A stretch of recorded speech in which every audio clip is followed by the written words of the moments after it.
CBSE board ಎಕ್ಸಾಮ್ನಲ್ಲಿ 100% ಫಲಿತಾಂಶ ಪಡೆದ ಗ್ರಾಮೀಣ ಶಾಲೆ ಕ್ರಿಸ್ತು ಜಯಂತಿ CMI ಪಬ್ಲಿಕ್ ಶಾಲೆಯ ಸಾಧನೆ 14 ವಿದ್ಯಾರ್ಥಿಗಳು ತೇರ್ಗಡೆ. CBSE ಪರೀಕ್ಷೆಯಲ್ಲಿ ಗ್ರಾಮಾಂತರ ಪ್ರದೇಶದ ಶಾಲೆಯೊಂದು ಕೇಂದ್ರ ಪಠ್ಯಕ್ರಮದ ಅನ್ವಯ 100% ಫಲಿತಾಂಶ ಪಡೆದಿದೆ. ನೆಲಮಂಗಲ ಸಮೀಪದ ಕನ್ನಮಂಗಲ ಬಳಿಯ ಕ್ರಿಸ್ತು ಜಯಂತಿ CMI ಪಬ್ಲಿಕ್ ಶಾಲೆಯ ಸಾಧನೆ ಗ್ರಾಮೀಣ ಜನತೆ ಹರ್ಷ ವ್ಯಕ್ತಪಡಿಸಿದ್ದಾರೆ. 14 ಜನ ವಿದ್ಯಾರ್ಥಿಗಳು ಪರೀಕ್ಷೆ ತೆಗೆದುಕೊಂಡು 14 ಜನ ವಿದ್ಯಾರ್ಥಿಗಳು ತೇರ್ಗಡೆ ಹೊಂದಿದ್ದಾರೆ. ಇನ್ನು A1 ವಿಭಾಗದಲ್ಲಿ 94% ಪಡೆದ ಇಶಾನ್ ಗುಪ್ತಾ ಹಾಗೂ 93.8 ಶರೋನ್ TG ಹಾಗೂ 87.8 ಪಡೆದ ಅಂಕಿತಾ ಗೌಡ ಮೊದಲ 3 ಸ್ಥಾನದಲ್ಲಿ.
ಶಾಲೆಯ ಪ್ರಾಂಶುಪಾಲ ಫಾದರ್ ಫಿಲಿಪ್ ಜೋಸೆಫ್ ಮಾತನಾಡಿ, ಶಾಲೆಯ ಸರ್ವತೋಮುಖ ಬೆಳವಣಿಗೆಗೆ ಸಕಲ ಉತ್ತೇಜನ ನೀಡುತ್ತೇವೆ.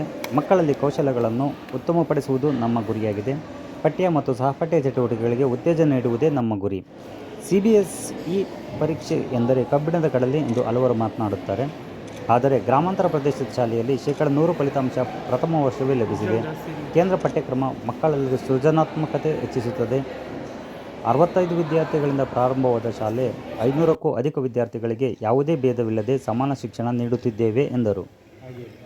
ಶಾಲೆಯ ಕನ್ನಡ ಶಿಕ್ಷಕಿ ಸುಧಾಶ್ರೀ ಮಾತನಾಡಿ, ಬೋಧಿನಿಕೇತನ್ ಟ್ರಸ್ಟ್ನಡಿ ನಮ್ಮ ಶಾಲೆ 2019ರಿಂದ ಪ್ರಾರಂಭವಾಗಿ ಉತ್ತಮ ಸಮಗ್ರ ಶಿಕ್ಷಣ ನೀಡುತ್ತಿದೆ. ಮೊದಲನೇ ವರ್ಷವೇ ಬೋರ್ಡ್ ಪರೀಕ್ಷೆಯಲ್ಲಿ ಉತ್ತಮ ಸಾಧನೆ ತೋರಿದ್ದಾರೆ. ಅಲ್ಲದೆ ಉತ್ತೀರ್ಣರಾಗಿರುವ ಎಲ್ಲ 14 ವಿದ್ಯಾರ್ಥಿಗಳು ಗ್ರಾಮೀಣ ಪ್ರತಿಭೆಗಳು ಎಂದು ತಿಳಿಸಿದರು. ಉತ್ತಮ ಅಂಕ ಗಳಿಸಿ ಸಂಭ್ರಮಿಸುತ್ತಿರುವ ವಿದ್ಯಾರ್ಥಿಗಳು ಸಂತಸವನ್ನು ಮಾಧ್ಯಮಗಳೊಂದಿಗೆ ಹಂಚಿಕೊಂಡು ಸಮಗ್ರ ಕಲಿಕೆಗೆ ಶಾಲೆ ಪೂರಕ ವಾತಾವರಣ ಒದಗಿಸುತ್ತಿದೆ ಎಂದರು. Second batch students got 10% result, 100% result for the CBSE 10th examination, and all of them got first class. 2 of them got a full A1 with 94% mark. More than 3 got distinction. Rest of them got first class. So I congratulate all the students, and also the hard work of the teachers, and also the cooperation of the parents who made them to score this much mark. How many members has attended? Students attended. Out of 14, all the students got first class, 10%. Okay, what is your dream in future? We are not only concentrating on the educational progress, but integrated formation, where they should have the confidence to stand in front of the community to speak something, communication skill, discipline, value-oriented education, and competency. That's the 3 C's and 1 D. That is the 4 letters on which the Indian school is traveling. So you have in a rural area? Yes. But what is the sixth? That means we cannot blame that the students in the rural area are back in studies, but they have the potentiality to study, but you have to monitor them to bring that potentiality out. Our teachers are doing their level best to do that. Though the parents could not support them much in educational level, but they are supporting them, supporting them in all other aspects, like financially they are supporting, and psychologically they are supporting, spiritually they are supporting. But they all are good in attaining the good result. That's the proof that the result is a proof that everyone can score the best up to their abilities and talents. We have more than 110 activities. And it's not only curricular, extracurricular activities and co-curricular activities in order to improve their communication skill, improve their competency, and we are providing all kinds of chances to come forward to face the audience. If they ask them, they are all good at doing something.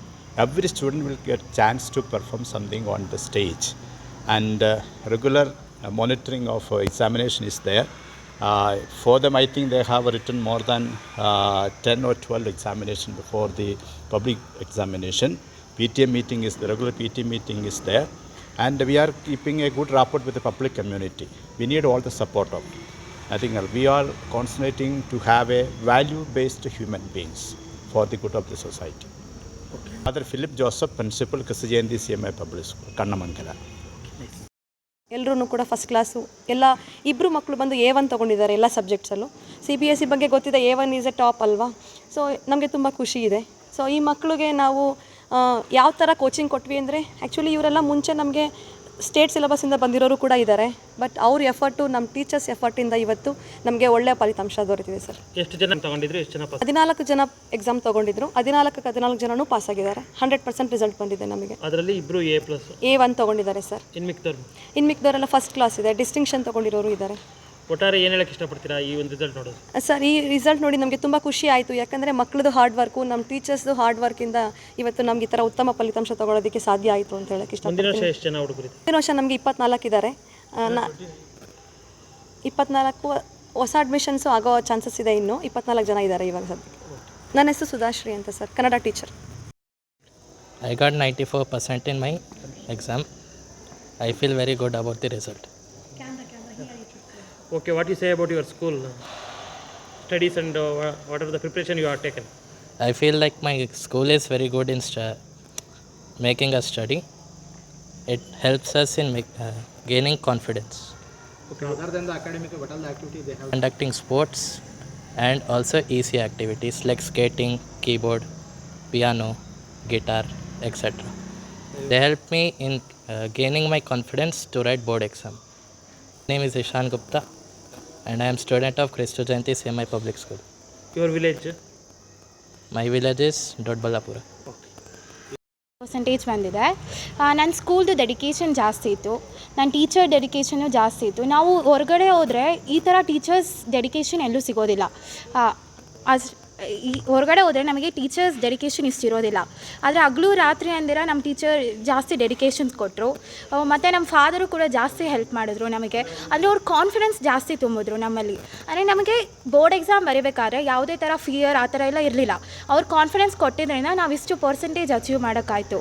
ಅಂದರೆ ನನ್ನ ಸ್ಕೂಲಿಗೆ ನಾನು ದೊಡ್ಡ thanks ಹೇಳ್ತೀನಿ. ಮತ್ತು ಅವರು ಅದು ಈ ರೂರಲ್ ಏರಿಯಾದಲ್ಲಿ ಸ್ಕೂಲ್ ಬಿಲ್ಟ್ ಮಾಡಿ ಇಷ್ಟೆಲ್ಲ ಎಜುಕೇಷನ್ ಕೊಡ್ತಾ ಇದ್ದಾರಲ್ಲ, ಅದಕ್ಕೆ ಥ್ಯಾಂಕ್ಸ್ ಹೇಳಬೇಕು. ಮುಂದೆ ಏನು ಮಾಡಬೇಕು ಅಂತ ಇದ್ದೀರಾ? ನಾನು ಮುಂದೆ ಡಾಕ್ಟರ್ ಆಗಬೇಕು ಅಂತ ಇದ್ದೀನಿ. ಮತ್ತು ನನ್ನ ಆ್ಯಂಬಿಷನ್ IAS ಆಫೀಸರ್ ಆಗಬೇಕು ಅಂತ ಇದ್ದೀನಿ. ಸೊ ಎರಡರಲ್ಲಿ ಒಂದು ಅಚೀವ್ ಮಾಡಬೇಕು ಅಂತ ಇದ್ದೀನಿ. ಓಕೆ, ಒಟ್ಟಾರೆ ನಿಮ್ಮ ತುಂಬ ಸಹಕಾರ ಕೊಟ್ಟಿದೆ? ತುಂಬ ಸಹಕಾರ ಕೊಟ್ಟಿದೆ. ಮತ್ತು ತುಂಬ ಡೆಡಿಕೇಶನು ಇತ್ತು ಸ್ಕೂಲಲ್ಲಿ. ಅಲ್ಲಿ ಮತ್ತು ನಮ್ಮ ಫ್ರೆಂಡ್ಸು, ಕ್ಲಾಸ್ಮೇಟ್ಸು ಎಲ್ಲರೂ ಹೆಲ್ಪ್ ಮಾಡಿದ್ರು. ನಾವು ಒಬ್ಬರೇ ಆಗಿದ್ದರೆ ಇಷ್ಟು ಮುಂದೆ ಹೋಗೋಕ್ಕಾಗ್ತಾ ಇರಲಿಲ್ಲ. ಎಲ್ಲರೂ ಡೆಡಿಕೇಶನಿಂದನೇ ನಾವು ಮುಂದೆ ಹೋಗೋಕ್ಕಾಯ್ತು ಅಂತ ಹೇಳ್ಬೋದು. ನಿಮ್ಮ ಹೆಸರು? ಹೆಸರು ಅಂಕಿತಾ ಶ್ರೀಗೌಡ. ಯಾವ ಊರು? ಯಲದಳ್ಳಿ. ಇದೆಲ್ಲ ಸ್ಕೂಲಿನ ಟೀಚರ್ಸ್ ಎಲ್ಲ ಡೈಲಿ ಸ್ಪೆಷಲ್ ಕ್ಲಾಸ್ ಮಾಡ್ತಿರ್ತಾರೆ. ಬೆಳಿಗ್ಗೆ ಈ ಸಂಜೆ ಯಾವಾಗಲೂ ಸ್ಪೆಷಲ್ ಕ್ಲಾಸ್ ಇರುತ್ತೆ. ಟೀಚರ್ಸ್ ಎಲ್ಲ ಬಂದು ಟೀಚರ್ಸ್ ಅಂತ ನಮಗೆ ಸಾಕಷ್ಟು ಆಪರ್ಚುನಿಟೀಸ್ ಕೊಟ್ಟಿದ್ದಾರೆ. ನಾಟ್ ಓನ್ಲಿ ಇನ್ ಸ್ಟಡೀಸ್, ಹಾಗೆ ಎಲ್ಲ ಥರದ ಆ್ಯಕ್ಟಿವಿಟೀಸ್ ಕೊಟ್ಟಿದ್ದಾರೆ. ಎಕ್ಸಾಮ್ ಮುಂಚೆ ಸಾಕಷ್ಟು ಮಾಡೆಲ್ ಎಕ್ಸಾಮ್ಸ್ಗಳು ಎಲ್ಲ ಬರೆದಿದ್ದೀವಿ. ತಿಂಗಳಿಗೆ ಒಂದಾದರೂ ಎಕ್ಸಾಮ್ ಇದ್ದೇ ಇರುತ್ತೆ. ಸೊ ಅದರಿಂದ ನಾವು ಬೋರ್ಡ್ ಎಕ್ಸಾಮ್ ಬರೆಯೋಕ್ಕೆ ಏನೂ ತೊಂದರೆ ಆಗಿರಲಿಲ್ಲ. ಎಷ್ಟು ಮಾರ್ಕ್ಸ್ಗೆ ಎಷ್ಟು ತಗೊಂಡಿದ್ರೆ ನೀವು? ಔಟ್ ಆಫ್ 500 400 ಪ್ಲಸ್ ಬಂದಿದೆ. 400 ಪ್ಲಸ್. ಏನು ಹೇಳಕ್ಕೆ ಇಷ್ಟಪಡ್ತೀರಾ ಈ ಒಂದು ಅಟ್ಮಾಸ್ಫಿಯರ್ ನೋಡ್ತೀರಾ? ಮುಂದೆ ಏನು ಮಾಡಬೇಕು ಅಂತ ಇದೆ? ಈ ರೂರಲ್ ಏರಿಯಲ್ಲಿ ಈ ಸ್ಕೂಲ್ ಇಷ್ಟು ಬೆಳೆದಿದೆ ಅಂದರೆ ಎಲ್ಲ ಲೈಕ್ ಇದೊಂದು ಇನ್ಸ್ಟಿಟ್ಯೂಷನ್ ಅಷ್ಟೇ. ಈ ಇನ್ಸ್ಟಿಟ್ಯೂಷನ್ ಕೆಳಗಡೆ ಸಾಕಷ್ಟು ಸ್ಕೂಲ್ಗಳಿದೆ. ಸೊ ಇದರಿಂದ ಸ್ಟೂಡೆಂಟ್ಸ್ಗೆ ಜಾಸ್ತಿ ಆಪರ್ಚುನಿಟಿ ಸಿಗ್ತಿರುತ್ತೆ. ನಿಮ್ಮ ಹೆಸರು? ವಿಶಾಲ್. ಯಾವ ಊರು? ಮದ್ರೇಸ್. English. Okay, what do you say about your result? I'm very happy that I got 93.8 and I'm satisfied with it. Okay, you are teach. I wish to become a theoretical physicist. And What about your opinion on the school and teachers? I feel that the teachers here are very lenient. They are not so strict. Most of the teachers are, they behave politely with students, and when the kids are motivated, they will demotivated. Then the teachers will help to motivate the students. 93.8%. your name and Sharon PJ. okay.